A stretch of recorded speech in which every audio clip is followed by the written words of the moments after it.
बोलबम का नारा है, सारी समस्या का हल। श्री शिवाय। कोई पूर्व का पुण्य,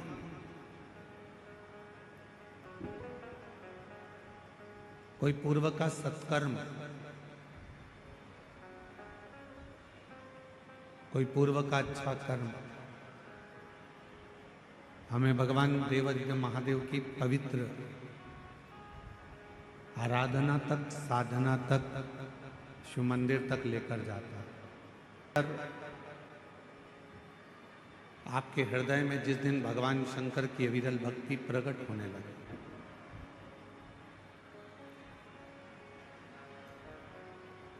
जिस समय आपके हृदय में शिव नाम समाने लगे,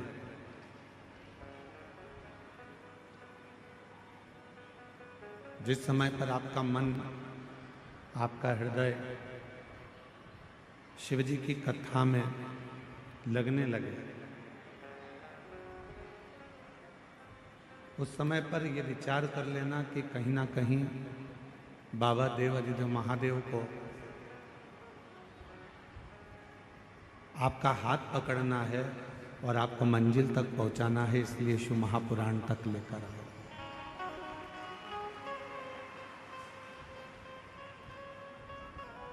शिव भक्ति,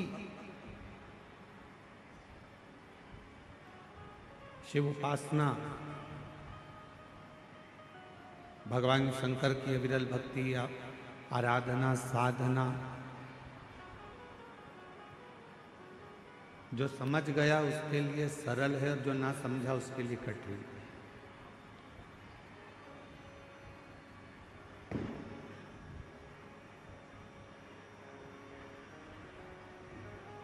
जैसे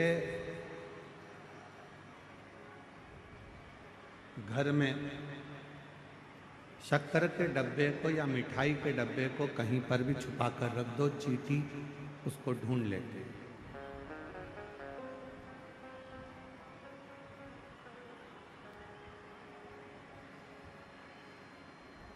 आपने शक्कर का डब्बा या मिठाई का डब्बा कहीं पर भी छुपा कर रखा, उसको चींटी ने ढूंढ लिया।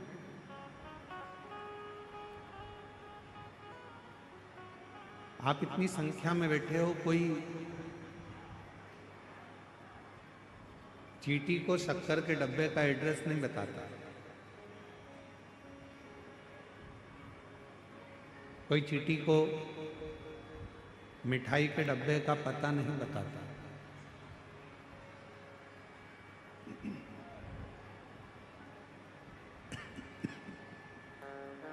चींटी स्वयं मिठाई के डब्बे को ढूंढ लेती है, शक्कर के डब्बे को ढूंढ लेती है। पता नहीं बताया जाता है, एड्रेस नहीं बताया जाता, वो स्वयं ढूंढते हैं, स्वयं।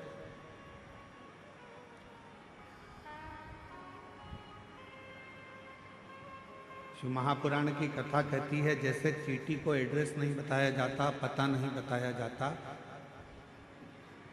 और चींटी शक्कर के डब्बे को, मिठाई के डब्बे को ढूंढ लेती है, उसी तरह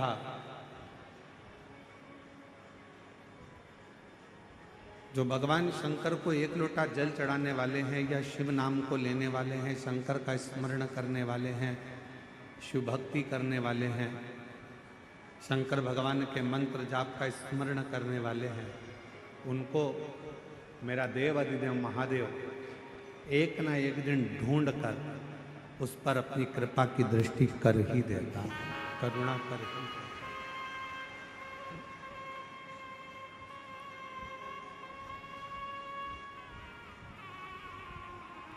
और मैंने तेरे ही भरोसे बाबा, तेरे ही भरोसे हवा बिच उड़ती जावांगी, बाबा डोर छठी गड्डी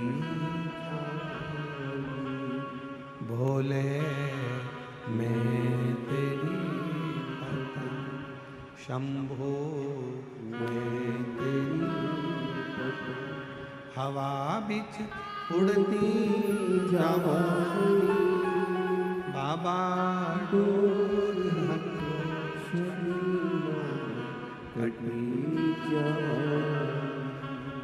शिव महापुराण की कथा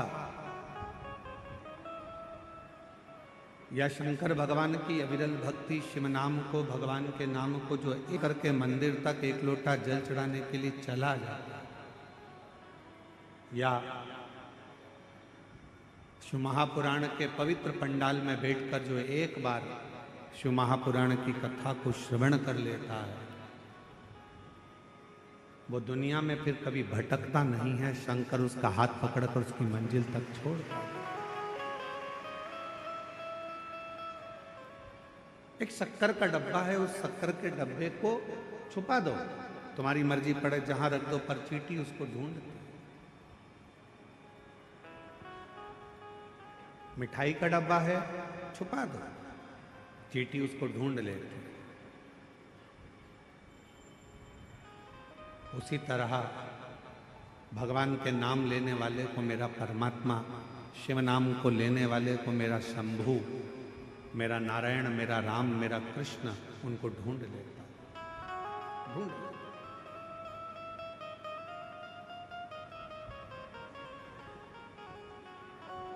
दुनिया के लोगों को शायद मालूम नहीं है, यह मार्गशीर्ष मास है, एक ऐसा महीना। तिवारी जी, हम आपको साधुवाद देते हैं, गणेश प्रसाद तिवारी जी, आपकी धर्मपत्नी श्रीमती नेहा तिवारी जी को भी धन्यवाद देते हैं, आपके सुपुत्र आशीष तिवारी जी को भी धन्यवाद देते हैं। यह मार्गशीर्ष मास एक ऐसा महीना है जिस महीने में आद्रा नक्षत्र के समय, शिव महापुराण की कथा कहती है कि आद्रा नक्षत्र में ब्रह्मा और भगवान विष्णु दोनों ने भगवान शंकर की दिव्य ज्योति शिवलिंग का प्रथम दर्शन किया था। ऐसा पवित्र मास मार्गशीर्ष मास।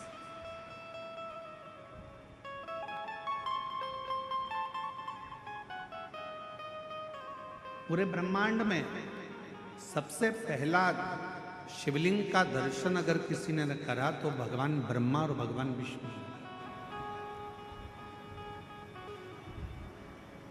और इसी मार्गशीर्ष मास में, जिस महीने में आप कथा सुन रहे हैं,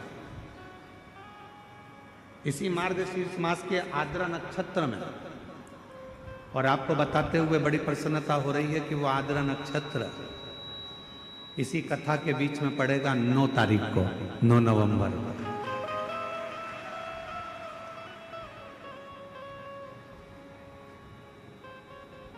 अब लगता है ना कि कवर्धा वालों ने कोई ना कोई ऐसा पुण्य जरूर करा है कि भगवान शंकर की कृपा तो हो रही है, साथ में ब्रह्मा की और नारायण की कृपा भी इन पर हो रही है, जो आद्रा नक्षत्र के समय पर ये पवित्र कथा को श्रवण कर।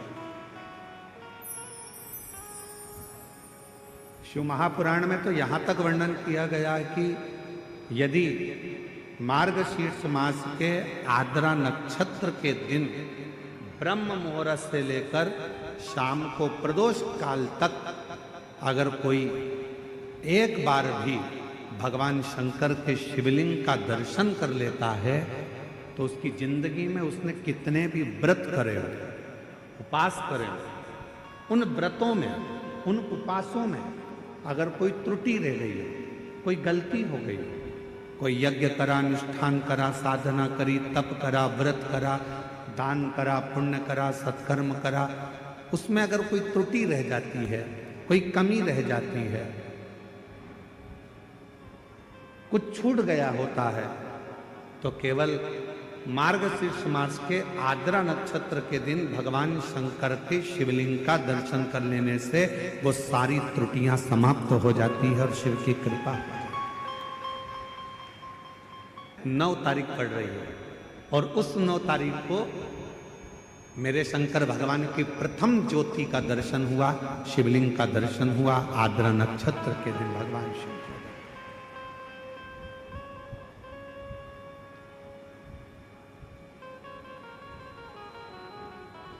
हम निवेदन करेंगे सभी सनातनियों से,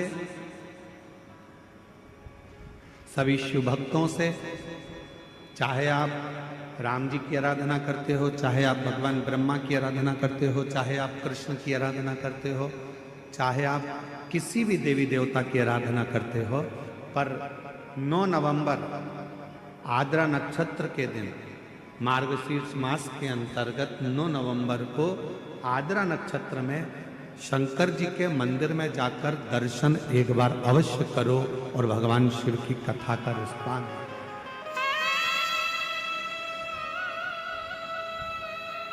अवश्य।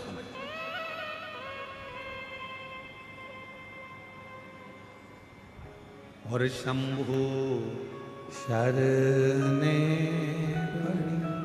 मांगू घड़ी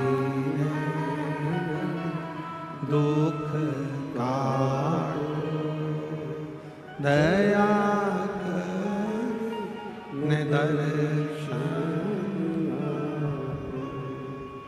शिव की आराधना का सुख कहीं ना कहीं भगवान ऐसी कृपा करता है, शिव ऐसी करुणा करते हैं, भगवान शंकर ऐसी दया करते हैं, ऐसी कृपा कर देते हैं कि आपको शिव अपनी ओर खींच लेते हैं।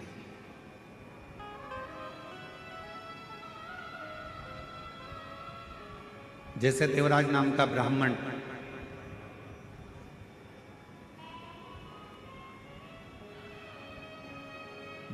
कुल में जन्म ले लिया पर ब्राह्मण कर्म नहीं कर पाए।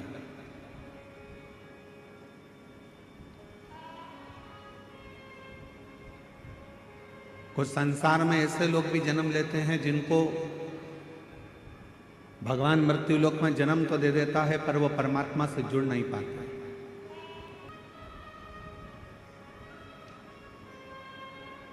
और संसार में कुछ लोग ऐसे भी जन्म लेते हैं जो सनातन धर्म में जन्म लेकर, हिंदू धर्म में जन्म लेकर भी हिंदू धर्म पर, सनातन धर्म पर उंगलियां उठाते रहे।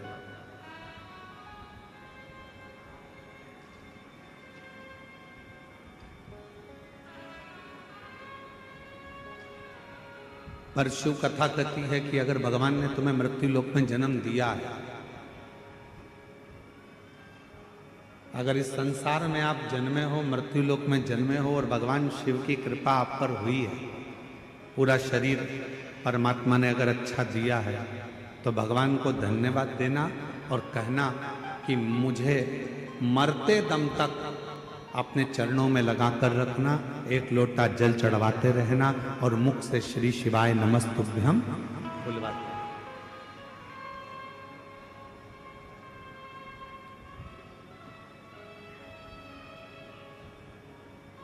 यदि संसार में जन्म मिला है तो इस मृत्यु लोक में जन्म लेने के बाद इस मानव शरीर को जो आपने दिया है, वो मानव शरीर को हम व्यर्थ क्यों गवाएं?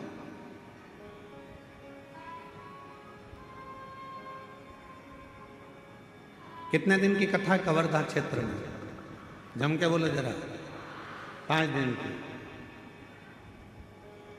अब 5 दिन की कथा में भी एक दिन तो तुम यहां से निकलने में, वहां से निकलने में, बैरिकेड कूदने में, यहां से निकलने में, वहां से निकलने में निकाल दोगे तो बचेंगे कितने दिन? 4 काय को बीच के 3 दिन, आखिरी दिन तो विराम का हो जाता है। कथा पूरी होते होते होते तुम अपने घर जाने की तैयारी कर लेते, समय ऐसे निकल।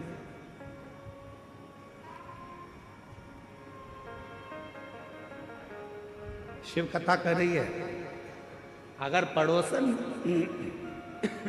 पड़ोसन भी यदि आपसे बात करना चाहती है तो थोड़ा सा उसको कोनी मार कर कहना, तेरे हाथ जोड़ती हूँ, शांति से बैठ जा, अभी मुझे कथा सुन लेना।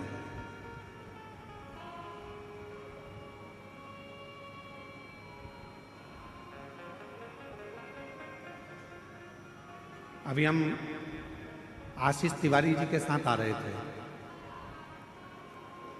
तो हमने आशीष तिवारी जी से कहा कि तुम्हारे पापा ने, गणेश प्रसाद तिवारी जी ने,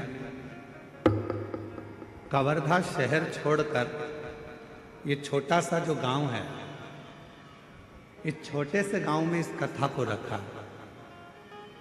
तो हम आशीष तिवारी जी को धन्यवाद दे रहे थे कि आशीष, आपके पापा को, आपको और सारे कवर्धा वालों को बहुत बहुत आशीर्वाद है, कम से कम उन्होंने छोटा सा गांव इस कथा के लिए चुना। बड़े बड़े शहर के लोग, बड़ी बड़ी जगह के लोग साधन से, गाड़ी से, मोटर से, ट्रेन से, फ्लाइट से कथाओं में पहुंच जाते हैं, पर छोटे छोटे गांव के लोग इस पवित्र शिव महापुराण की कथा को सुनने के लिए तरसते रहते हैं। तो कम से कम आज यदि यजमान परिवार ने इस पवित्र कथा को, यदि कवर्धा वासियों ने इस कथा को यदि छोटे से गांव में रखा, तो इस गांव की भी उन्नति,